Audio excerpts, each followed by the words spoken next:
सध्या मी आहे निसर्गाच्या सानिध्यात आणि माझ्यासोबत आहेत अशोक उत्तरवार सर, ज्यांचं प्राणदा वेलनेस हब हे केंद्र आहे. याच्याबद्दल आपण सरांशी थोडक्यात चर्चा करूया.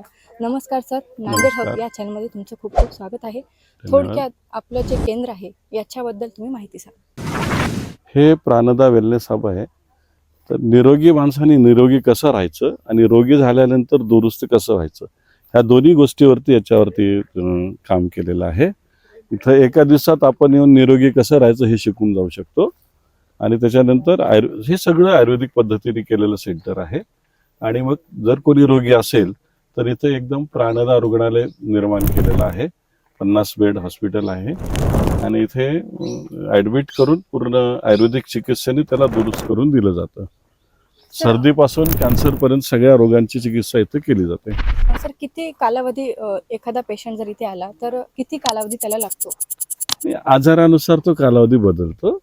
कोणाला कोणता आजार आहे त्याच्यानुसार मग ते सगळं ठरतं. वेलनेससाठी प्रोग्राम्स आहेत. ते 3 दिवसाचे, 7 दिवसाचे, 10 दिवसाचे असे वेगवेगळे वेलनेसचे प्रोग्राम आहेत. आणि आजारानुसार मग त्या आजाराच्या नुसार काय काय प्रोग्राम आहेत ते दिले जातात.